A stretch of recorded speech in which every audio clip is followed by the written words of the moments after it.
Hello and welcome to Spotlight on Innovation. My name is David Whitney and I am pleased today to introduce our guest speaker, Eric Layton.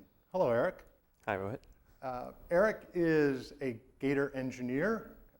As you saw from his bio, he is an entrepreneur on the fast track. This man just can't seem to get enough of the entrepreneurial activities both here in Gainesville, Florida, throughout the southeast United States, and I recently learned overseas. So Eric, I don't know how you found the time to come here to speak with us, but thank you very much for attending. Yeah, thank you. So as our innovators on campus and in Edgeland know, the Spotlight on Innovation is an opportunity for us to learn about the innovative process. And Eric and his team have demonstrated their ability to be not only innovators, but also to take their innovations and turn them into something commercially viable. So Eric, let's start with a real softball question. Okay. What is innovation to you? Innovation. I've been asked that a lot of times over the last couple of years. Innovation to me means taking a product and coming up with a new idea, taking maybe even another idea and modifying that, making something unique, making something helpful, just taking a concept that exists, and that's what I've been doing in the last 2 to 3 years, well, more than that now. I have a wide range of products at my different companies that I've come up with, and those are what I call innovative products. I've taken something that exists or a concept that exists and modified it. So the engineering concept is one where we reverse engineer a product. Is that one of the tools that you use to arrive at these innovative, if you call, we would say maybe evolutionary advances to an existing product? You reverse engineer it?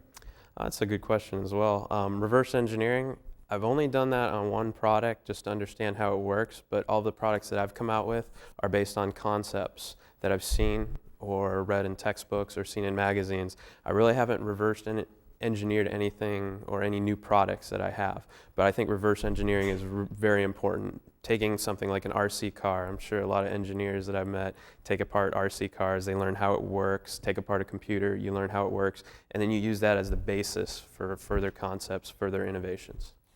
So if reverse engineering is really not a part of your system for creating innovative products, what do you use to maybe establish or satisfy your curiosity about a particular product or what it does? What approach do you use that gets you to starting to tinker with something? Oh, okay. Well, I think the basis starts when I read things on the internet or read things in the news. I read Popular Science, Popular Mechanics, Scientific American, and I go to conferences and I see just really cool, unique things. Not necessarily how they work, but like, whoa, this is a really cool concept. I came up with a solar thermal charger that I've recently been working on just because I came up with the concept idea like, hey, well, let's use heat to make electricity, and I did it in 2 different ways. And that was based on the fact that I saw that concept for a solar charger in Popular Science, and I was like, hey, I really like this. I looked the company up on the internet, just looked at a picture of their product, never explained how it worked, but I came up with that. I innovated it in my mind, I guess is the best way to put that. Do you mean to tell me that you didn't use Facebook for any of this? Well, that's a good question. Let me think about that. No, I actually have not used Facebook at all. Oh, I'm so disappointed. We're going to call Zuckerberg and ask him to. They have done a redesign recently. Let's ask them to redesign the redesign, and then we'll be able to get innovation captured that way. So just teasing about the Facebook. I don't believe that Eric has any time for Facebook. I do know, having met Eric 6 months ago, so that would have been, well, roughly in the spring of 2011, we were introduced in a way that I thought is beneficial for all of us innovators. And that is, we met through the network, the nebulous network. So Eric is a contact of one of my contacts. And we established a rapport based starting on innovation and also on Eric's DNA of being an entrepreneur, do being an innovator and being an entrepreneur go hand in hand, or do people in industry have that same innovative spirit? Yeah, great question, Whit. In fact, most of the innovators that I've met at big technology companies are not business majors, but are actually engineers by training. They did a bachelor's or undergrad in engineering, and they did a master's or something like that in business, or in some cases they were just engineers. And I was really fascinated by that. I really expected to see a lot of people out in the field that are business majors, but I see a lot of people who are innovating a lot of these technology companies. Pretty much every solar company that I met traveling around the world, the CEO or top couple people in the company are in fact engineers by training, and they just learn, how to innovate their products. They learn about their products, and they're the ones that know the products very well. It's just learning the business side of that, which I think all engineers are definitely more than capable of doing. Eric, why do engineers make such good innovators? I think engineers make, the best innovators because we're taught to be curious, and that's what I did throughout my mechanical and aerospace engineering degree. When I started my grad program here at UF, I was involved with tinkering, exploring. I started the biodiesel plant here at UF. I was able to build the whole thing by myself. I would go to Lowe's, Home Depot, buy the parts, get approved for it, and build it myself. And I think that was the coolest thing, is learning hands-on how to do things. And I think engineers are just taught by that nature. Not in all your classes, but if you, senior designs, stuff like that, where you can I took a really cool robot class here at UF, the electrical engineering department. You had to build your own robot. You were given the whole semester a budget. That was the coolest class ever because you could do whatever you wanted. And that is like innovation 101 right there, just learning how to build something from scratch. I think that's why engineers make the best innovators. This curiosity that you have, and then you marry that with your proven ability to be a tinkerer, seems to be a real nice combination. Anything else that you can think of that you do or you have that would be beneficial to being a successful innovator? I think having a great network, actually, for being an innovator is imperative. My ability with my solar thermal charger or my solar panel company or my biodiesel company, biogas company, all of those put together is I have people who are almost like mentors to me, who I can go to that help me with my innovation. I have people who above me who have the PhDs or 20 plus years of experience, such as Whit, and I can go to people like that and go, hey, I need help with this. I'm trying to build this, I'm trying to design this, I'm stuck on this, can you help me out? And you have a network, you have people to go to. So I think that's definitely imperative. There are a couple points where I was just completely stuck on my solar charger. I did not know what to do. I went to my old mechanical engineering professor, hey, I got a problem, with calculating the fluid flow rate through my solar thermal charger, can you help me? He just walked over the chalkboard, spent 20 minutes with me, bam, I was on my way again. So that is the kind of thing. I would have been stuck there, but I continued innovating, if that's it. Yeah.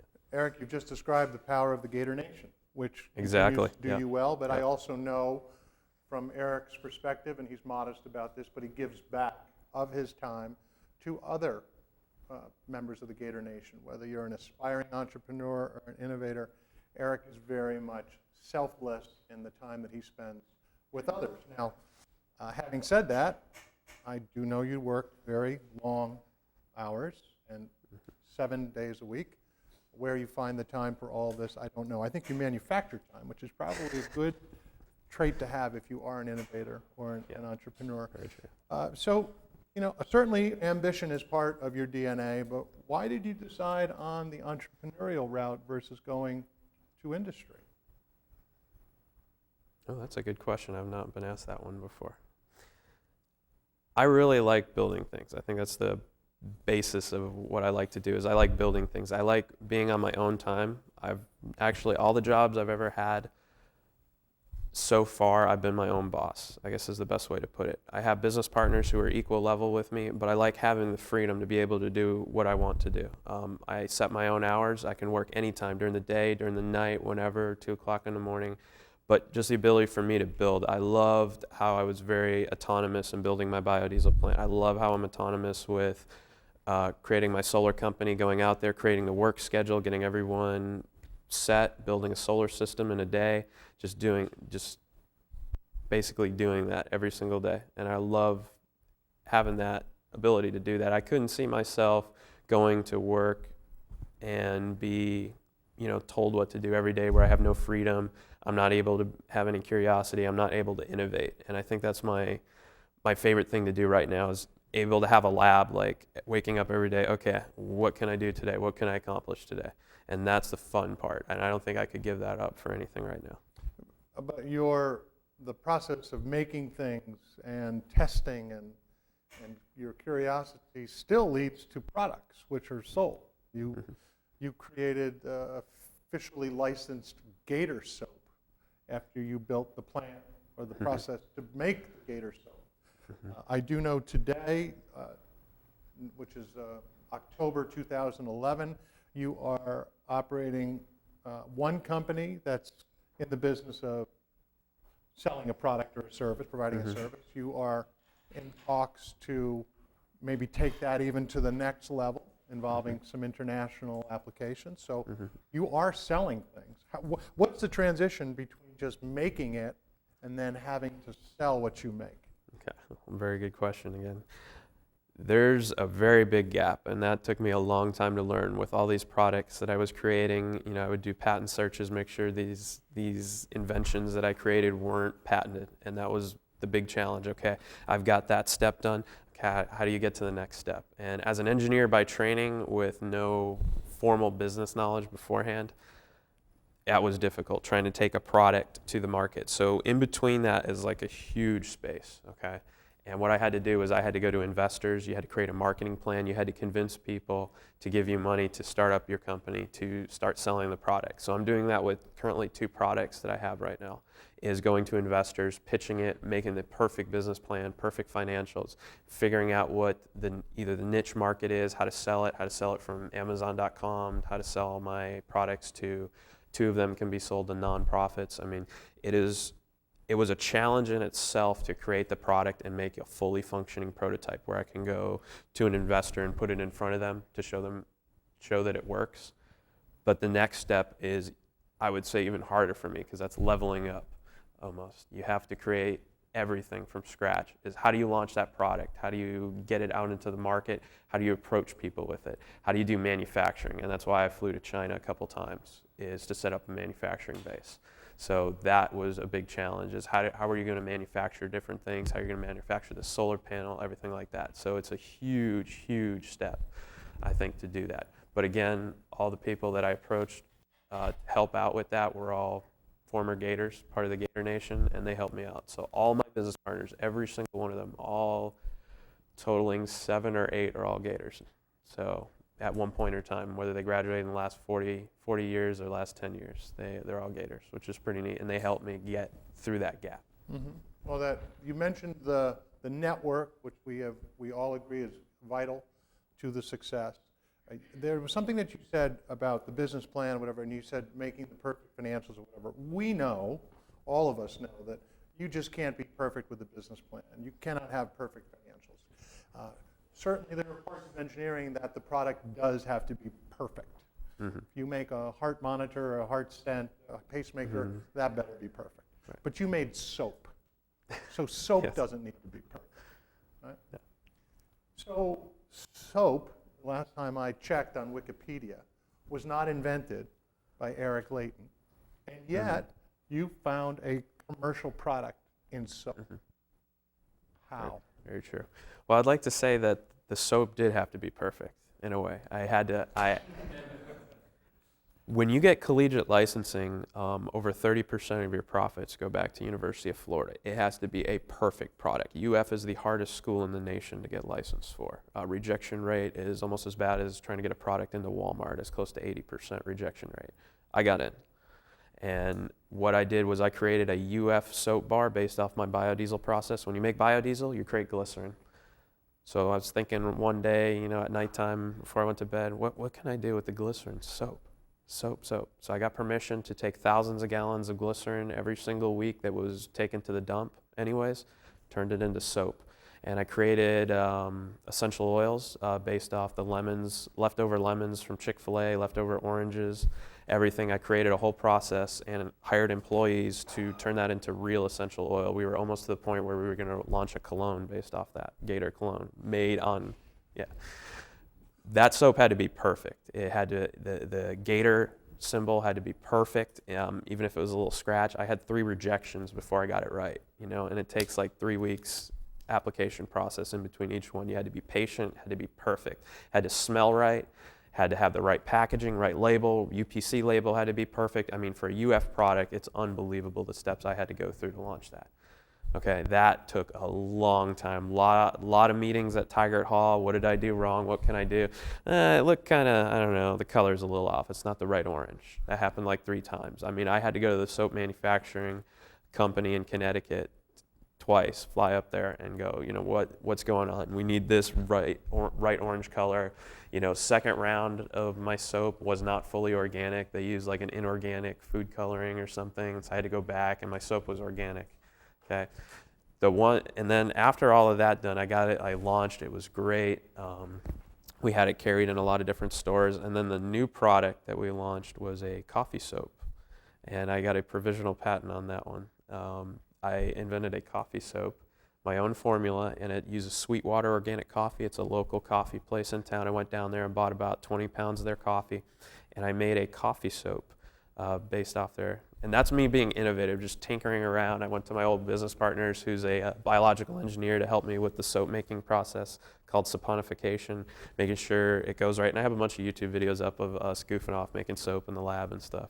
But I made a coffee soap, and that was perfect. And that's still on the shelf right now if I want to launch that, you know. But again, that was staying up all night trying to launch that. And but innovation right there. Coffee soap, huh? Yeah. Beer soap. Good idea. Good idea. Yeah.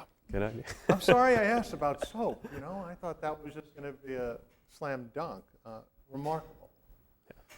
How did the Gator cologne come out? Did it smell like an alligator? Smell like an alligator. I've never smelled an alligator before. Okay. Yeah. But what we did was we just mixed the different fruit peels and stuff. Okay, Chick-fil-A goes through 9 boxes of lemons every single day, the one right at the hub. I just went to the manager of Aramark, which is the company that owns all the food places on campus. Hey, can I have all your orange peels, lemon peels, grapefruit peels, everything? Heck yeah. So I took them, and there's a whole process I could explain how you make essential oils. And that's what I did, is I made essential oils for free. Just drying it out, and sometimes you just put them out in the sun, and you dry it out, and then you crush it up. You make the essential oil, and then we were combining that, and we made it was kind of a citrus smell. So it reminded me of UF and their citrus. So we called it sunshine scent because it just reminded me of the orange groves and the sun down south, I guess, and so we called it that. But I haven't launched it because then I focused on my solar company, and that's when I ended up flying to China. So all of that stuff got shelved, really. So I have the cologne and I have the coffee soap, but innovation took me in another route. So I'm working on a solar charger and all the other stuff. So. Are you looking for partners or business partners or investors for either the coffee or the citrus soap? Yeah, absolutely. I mean, I will definitely. I already have the business plan. It's just sitting collecting dust right now, and basically I could launch that at any time. Do you ever run out of soap at your house? No, I have enough soap for probably 25, 30 years, at least. at least. Shelves and shelves and shelves of it. Yeah. I can't wait until you get into the wine business or something and you have 25 years worth of supply of wine. Very interesting. Wow, that's fascinating. Yeah. One of our Spotlight on Innovation guest speakers spoke of applied chemistry, science of what he does. And in reading your bio and knowing you, Eric, I know you are all about applied engineering. Mm-hmm. So how important is applied engineering rather than theoretical, applied engineering to being the innovator you are? I think applied engineering is where it's at. I'm an applied engineer, if you want to put it that way. I'm not a theoretical engineer. If you sat me down and gave me an old thermodynamics exam, I'd probably fail it. Same thing with dynamics, same thing with statics, as easy as statics sometimes is for most people. I never cared that much. What I did do is I went out in the field, is I took the classes that interested me, that applied, and all of these hands-on classes. I would watch endless YouTube videos. I would be on endless forums. I went to conferences instead of going to class, by the way. I spent my own money to travel to conferences, to talk with people, see the new products, everything like that. I have a whole list of conferences I've been to. And I did that instead of going sometimes to class. You know, I'd make up the work, everything like that. But that wasn't what interested me, was the theoretical stuff. You need to know the theoretical stuff. That's really important, especially in like solar energy, which I'm in. You need to know how to calculate angles. You need to know how to calculate how much light is going to hit the panel, stuff like that. That's actually calculus. You use that to solve for that. So that's more the theoretical side. But the applied side is literally knowing how to solder a circuit together, knowing your circuits 1, knowing your circuits 2, knowing your digital circuits. You really need to know that stuff for some of the stuff that I'm doing, and just basic principles as well. So I found a lot of applied engineering. So it takes you the base stuff that you learn, but you apply it. I had recently a business partner. I told Whit this story. Is I had a business partner that was more theoretical than applied. And what I did was I invented, when I first came out with my, still developing it, but my solar thermal charger, for instance, I got it to work. I was using heat of a fire to literally power a small Razor phone, the old Razor phones from a few years ago. I had my solar thermal charger powering that from the heat from a fire. I just put it right by there. And I called my other business partner up that was involved with it, and he goes, Eric, I've been crunching the numbers all day long on this, and it's not going to work. And he's got an Excel file with the cells filled all the way to like ZZ, like thousands and thousands of cells of equations and all this other stuff, trying to show that it didn't work. And in reality, I had it working right there while I was on the phone with him. And that's the kind of thing that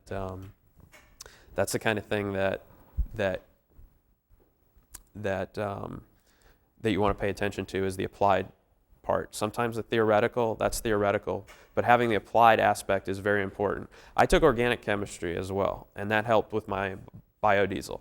But it doesn't really connect that well, because you're sitting there memorizing equations in organic chemistry, trying to figure that out. But when you're out there building a biodiesel plant and watching sodium hydroxide react with free fatty acids, you're like, I get it now. You get it. And then Orgo 2 is a piece of cake after that, because I was doing all of these equations, writing standard operating procedures, figuring it out, and then I almost want to say, before you go for your degree, go get a job first, or go do something applied first in your field. That way you understand it, and then go take the class, and it's so much easier.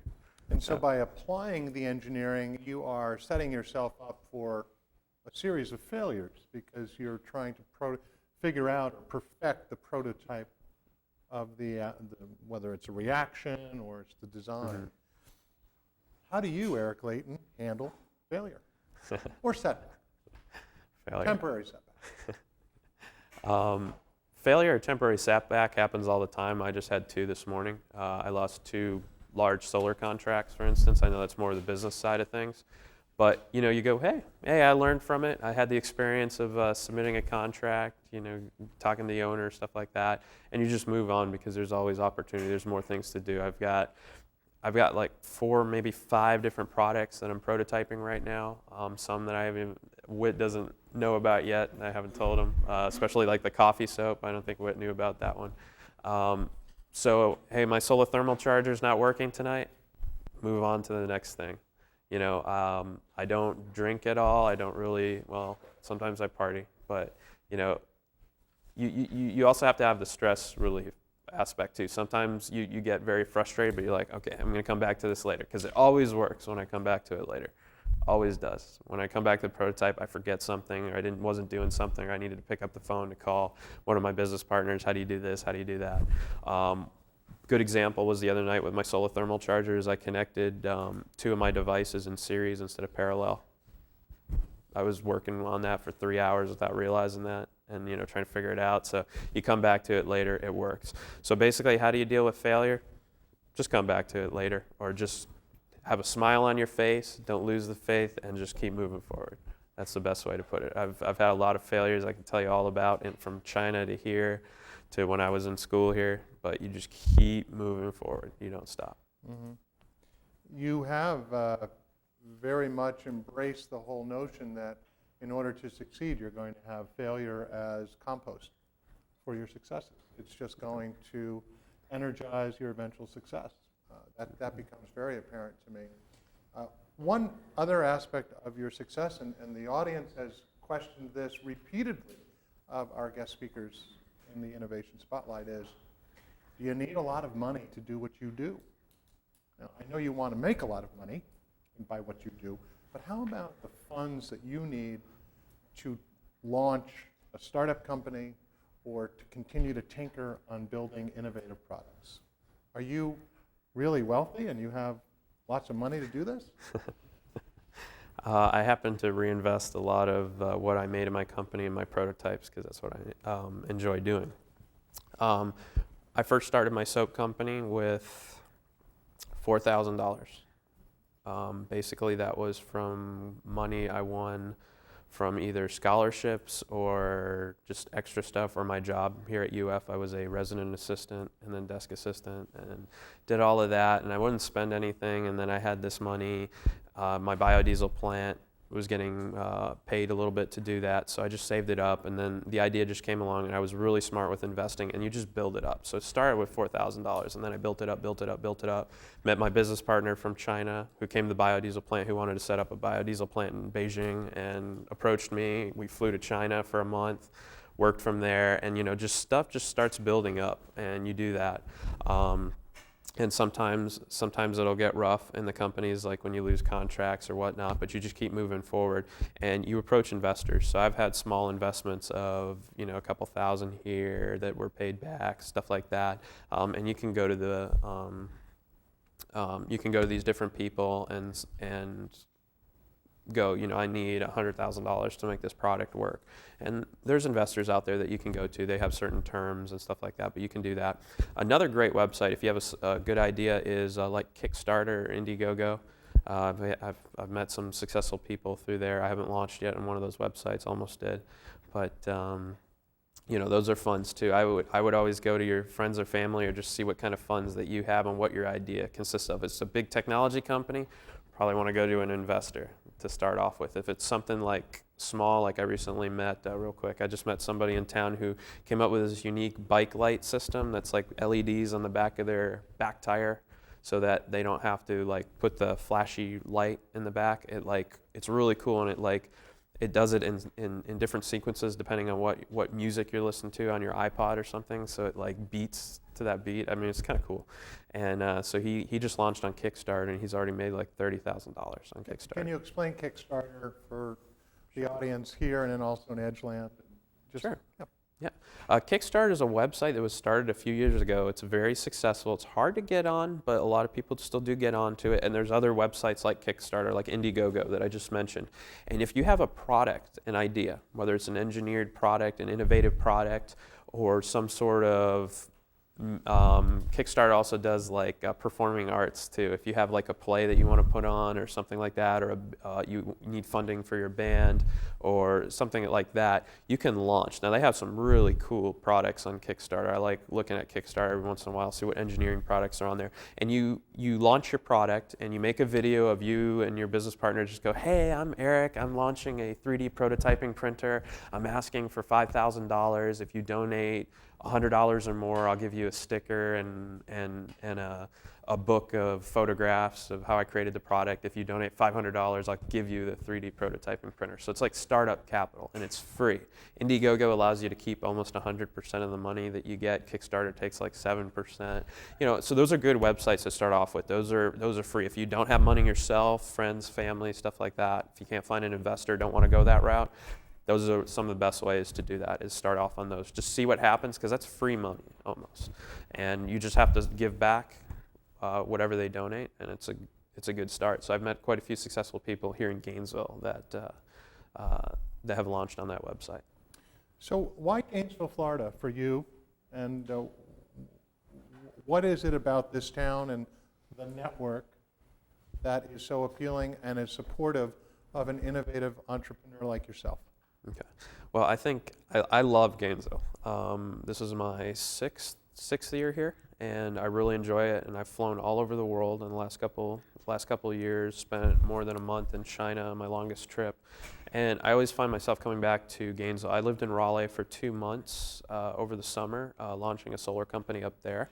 And I still found myself coming back to Gainesville. I think it's the network. WIT, number one, my other professors here at UF that I'm able to go to, some of my old professors, and just the network. There's a lot of events here in Gainesville. You have the Entrepreneurship School here, Warrington College of Business. You can walk in and they'll help you out. You have the Santa Fe Incubator here. You have Green Drinks at Gainesville, which is a fun event where all the entrepreneurs get together at different, events downtown every couple weeks, and they get together and you just meet people. I've met so many innovators, so many entrepreneurs in this town, and it's also the solar incentives too. The solar incentives are really awesome. For here in Gainesville, more people are interested in solar here in Gainesville than Tampa, Miami, Jacksonville combined. I mean, it's just really crazy how that worked out. So I think Gainesville's like a green city, and it's very friendly to business, and that's why I like it here.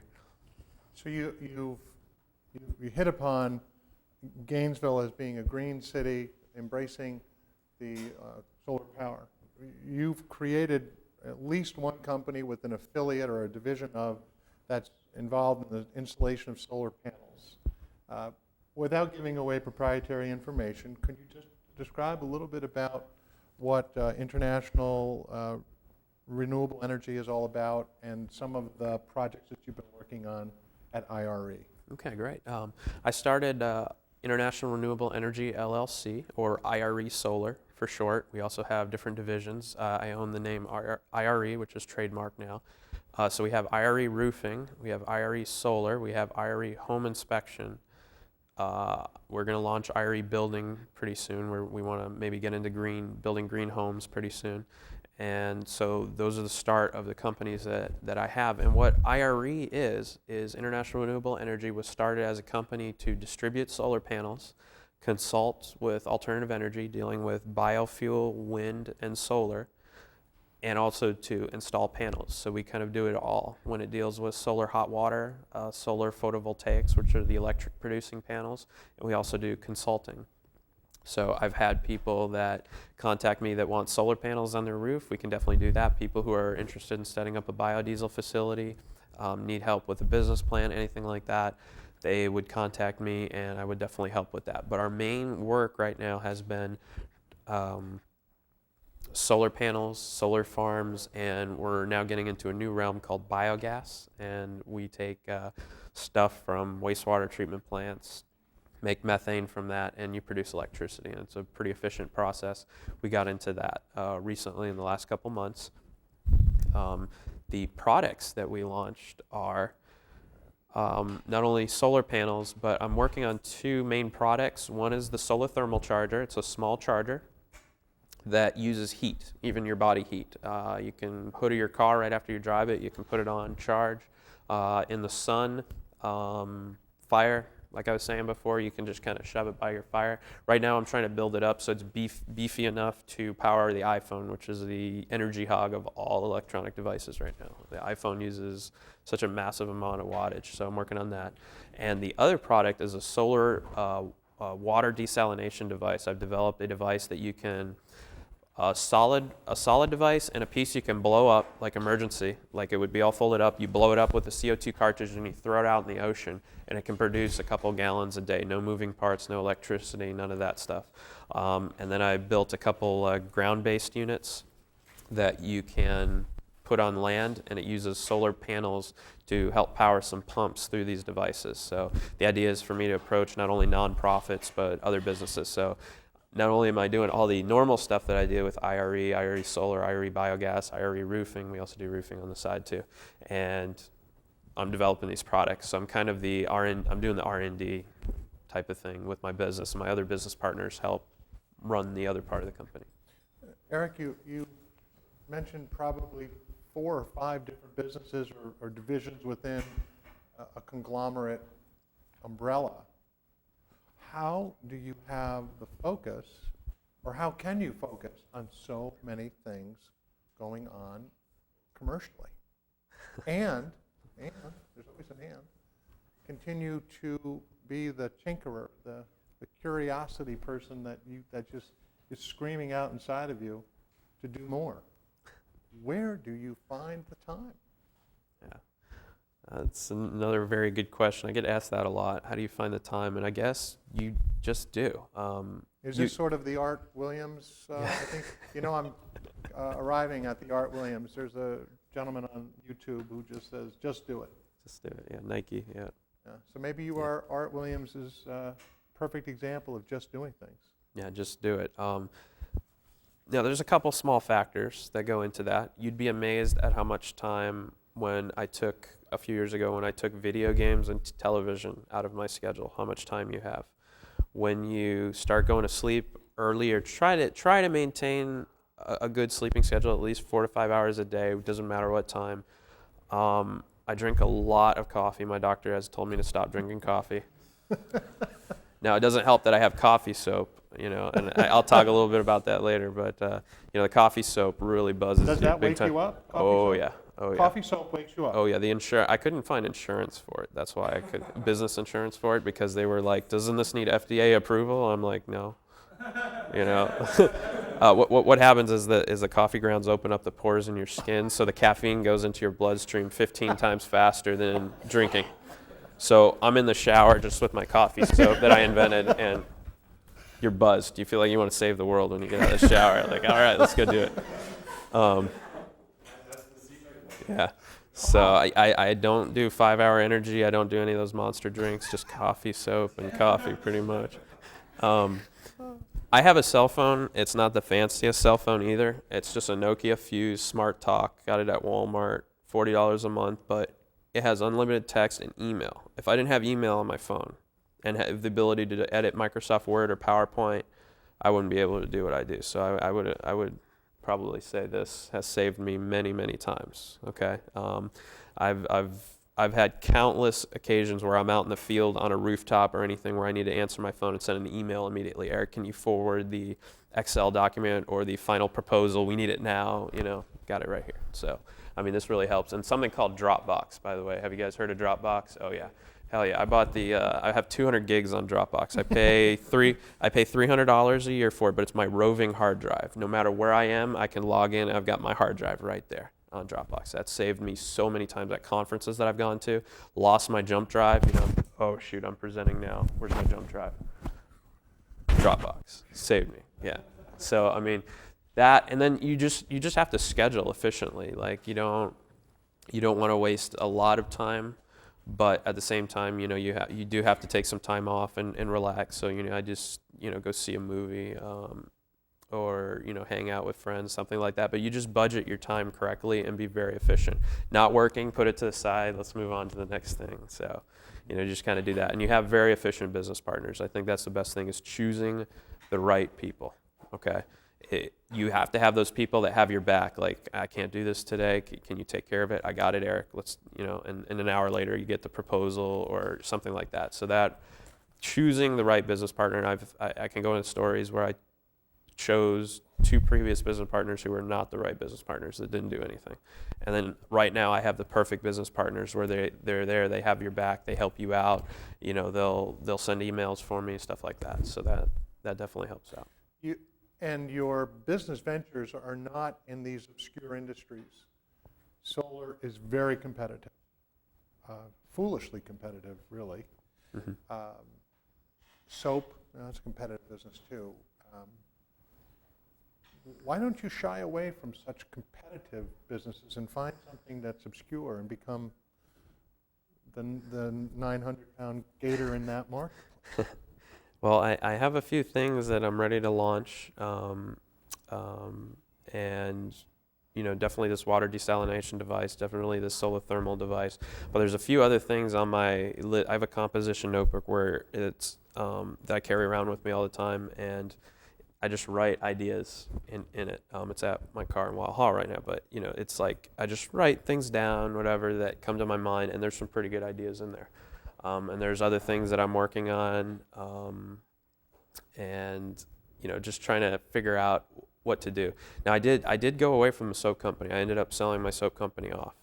Last year when the Gators weren't doing well, We didn't get a lot of profit at all. All Gator merchandise sales fell over 90% across the board when we were doing really bad. Tebow wasn't there, stuff like that. There were people that went out of business that I knew that went into some other, Gator-related things. Gator toothpaste guy almost went out of business. He has Gator toothpaste. I met him in Sarasota for lunch one day. Like, hey, let's do a package with your Gator toothpaste that's selling fairly well. He got into Walgreens, and let's do Gator soap. Almost did it. Maybe if I had done that, maybe it would have saved me. I don't know. But I ended up selling my company off, and that guy, I guess, the guy I sold it to didn't do well either, so I don't know if even the company is still in business. Now, I still have my patent on the coffee soap. I still have the cologne, all of that. Maybe that's the big 400-pound, 900-pound Gator. I don't know. You never know, because the solar company, I'm just starting to launch, going up north and stuff like that. And, maybe the markets aren't as good as they are here in Gainesville, but, I'm definitely launching that. And I didn't tell Whit that yesterday we got a loan for a green restaurant idea. I didn't tell you about that yet. My other business partner, Nihat, just started a green restaurant. I'm going to be taking all his frying oil to make biodiesel for his delivery vehicles. So I was with him at the bank yesterday when he did that. So I cannot keep up with you. Yeah. So that was my other story I was going to tell you about. Sorry. But I don't know. I have so many ideas, and again, I'm only 24 years old. So I don't know. I don't know where I could be in a year. I don't know where I could be next week. I might have to fly up to North Carolina, Charleston, South Carolina. My biogas plant permitting may go through. I never know. So it's a good question, but it's fun. I'm having a lot of fun doing it. That's important. Based on our conversation that Eric and I had over the weekend, you might be flying to India too soon as well. Mm-hmm. I think the innovators in the audience will appreciate that you use something very similar to the idea pad, which is something that we've used, and this is your copy from us to you. Oh, thanks. We're very proud that you are a Gator engineer. The idea pad is exactly what to be used as Eric described. It captures your thoughts on paper, and that the purpose is to revisit this over and over again. Eric is a living example of why the idea pad should be a part of your approach to maybe innovation and then applying engineering. So Eric, this is for you. I know you'll probably be coming back to me every week for a new one, since you'll fill up those 100 pages in no time. Oh, wow. So many of the questions, interestingly, questions from our audience today is not so much about, well, how do you do it? And I think there's a bit of an amazement from them, just like there is from me, as to how prolific you are. Do you ever see this machine that you've created called the Eric the Innovator? Do you ever see this machine kind of sputtering a bit? Or? Sputtering a bit. Maybe for 15 seconds, and then I'll keep going. Yeah, I mean, I just have the attitude. I have so many things going on, so many people looking up to me, depending on me right now, a lot of people. I just have this mindset that I cannot fail. If something happens, I just keep moving forward.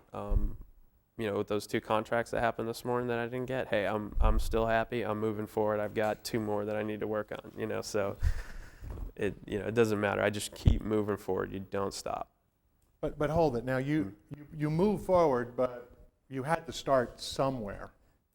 Might have been when you were a child or something in college sparked the innovator inside of you and absolutely unleashed him. But I hear from Gator engineers that they don't know where or how to begin. Can you tell us what you did? How did I start? I started probably the biodiesel plant hands-on experience. Really, I was looking to work at Boeing, Lockheed Martin, for full time for the next 20, 30 years. That was kind of my goal. And then I got to the biodiesel plant, and then I started realizing what a potential I had. I had the hands-on experience. I started going, I I could do this one day. I think I could run this by myself. I could do this. And so I started watching something called TED Talks online, very good videos. And sometimes I watch them for motivation every once in a while. But I started doing that, and then the way I met Whit was something called the Entrepreneurship Club here at UF, and it's undergrads, grad students. There's a couple other entrepreneurship clubs on campus. Go to them. I met my friend Namish, who introduced me to Whit, and that's how I met him. And I met Namish over a year ago, and I hadn't talked to him for over maybe 3 to 4 months. Get a call out of the blue, I'd like you to meet Whit, and that's kind of how that developed. And I started going. There's a lot of people that go to these green drinks at Gainesville or business, get-togethers and stuff. They have no idea what they want to do. They just want to go there to see what's going on. And you network. Get a business card, meet people, and that's actually where Facebook can actually come in. I've met people through Facebook. I haven't done any business transactions through Facebook yet, but you meet a lot of people through that, and you can start. Go talk to people like Whit. Go talk to your engineering professors, stuff like that. And you can really really see and talk to people about business stuff, and that's my recommendation for a starting point. And the connection that I have to Eric was so pure and so simple, but exceedingly powerful. And it just isn't because I did the asking, but what I did say to a very trusted source, a colleague, a peer, a person who is your age, early 20s, Eric's age.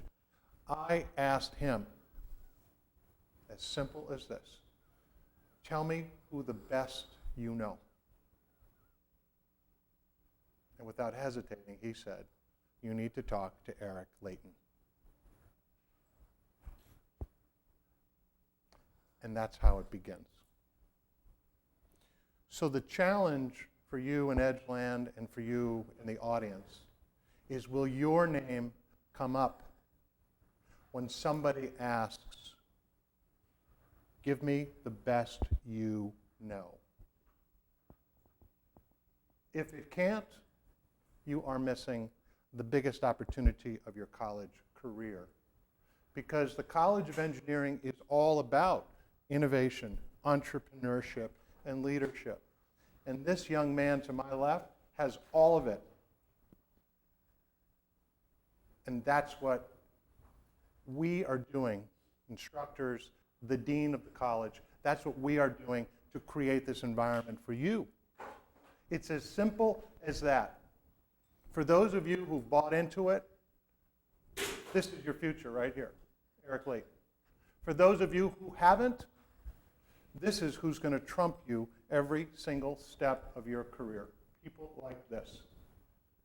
It's proven. And you will be part of that experiment. If I'm you, I want to be on this man's team. I don't want to be run over by it. But you will. It's fair to say. You will. It's a perfect real-world example, which is all about engineering innovation, entrepreneurship for engineers, engineering ethics, and engineering leadership. It is all about what Eric has described in the last 45 minutes. This is your opportunity, not to be like Eric. I want Eric to sleep a little bit more and party more and go to a Gator football game on Saturday night. Yeah. But this is the future of an innovative engineer right here. You could have gone the industry route. Certainly you would have, I'm sure you fielded or could have fielded numerous job offers, yeah? Yeah. I could have, and if that were a year or two ago, you would probably be out of your mind working in industry. Very true. Yeah. But if you had gone the industry route, you most likely would have gravitated to something intrapreneurial. Yeah, probably. Being an entrepreneur inside. So especially for our colleagues in Edgeland who work in industry or military, how could you have seen yourself in industry being an intrapreneur? I probably would have migrated towards, in industry, I still wanted to take the innovation aspect. I wanted to work on new things. I wanted to design things. And I probably would have taken the route of trying to do that, but I I think about this a lot, but I think I would have gone the consulting route as well. Taking what I knew, I might have stumbled across the soap idea from my experiences here at UF. I would have probably launched some other companies. I would have launched probably some online companies, stuff like that, based on my experiences. If I had gone to work at, I'm just throwing that out there, Lockheed, Boeing. I got another offer from Nuclear Regulatory Commission that I turned down. Stuff like that. And I probably would have gone in there with learned a lot, taken a lot of the experience that I learned, and just applied it and created something from that. So, have you ever heard the phrase from Steve Jobs about the best way to predict your future is to create it? Yeah. Did that inspire you to do what you did? Yes, I think so. I had the opportunity to meet the president of a country called Bangladesh in Asia. I had the honor to meet that person, and that person said almost the same thing, that you create your own future. If you want it, go and get it. So I actually say that to myself, as cheesy as that sounds. I say that to myself every day. If you want to go get it, go get it. Just make it happen. It's not going to happen with you standing there, sitting there, doing nothing. It's going to happen if you go out there and work and get it and achieve it. And I'll always remember those words. So. And you made that connection to the president of Bangladesh through, if I'm not mistaken, a UF, there was Yes. a UF connection, yeah? Yep. So again, the power of the Gator network extends well beyond Gainesville, Florida to around the world. Mm-hmm. Well, I don't even want to ask you what your next big thing is, because you've already described about 5 new big things for you, Eric, but I would be remiss if I didn't ask, what is the perfect situation for you? Where do you self-actualize as Eric Layton, and fill in the blank, innovator, entrepreneur, game changer, rule the world? Where is it? Soap maker? I honestly can't answer that. I don't know. I have so many things that's going on right now, and I'd love to be able to do everything. I kind of want, right now in the last week, I've wanted to get a lab, just like have a lab and technicians or scientists working underneath me. That's kind of my mini dream for the last week. And I don't know if that's where I end up or what happens, because now I've got all these companies, all these products, more products in the works, consulting and getting help in the ownership of a green restaurant now. I mean, it's a lot of stuff, and I know Whit tells me to focus, and that's what I'm trying to do, but trying to balance everything at the same time. So I can't answer that. I love what I do, and I would love to have a huge solar company one day, have all these products. I think having a product research lab would really make it fun for me. Well, I'm glad that you don't listen to me all the time. That's a great thing. I'm honored that you don't. I'm also honored to have you here and to be a part of the Gator Nation, and even more importantly, to be part of Gator Engineering. And with that, I'd like to offer you a Gator Engineering shirt, 100 years of Gator Engineering. And I know that you will wear this proudly. Oh, absolutely. Wow. And I would also like to thank you, and our class will also thank you for absolutely being an inspiration and for sharing your story with us. Absolutely. Ladies Thank and you. gentlemen, Eric Layton. Thank you. Congratulations. Thank you, Whit. I really appreciate it. We'll take a break. If you have any questions for Eric, please come on up. Thank you.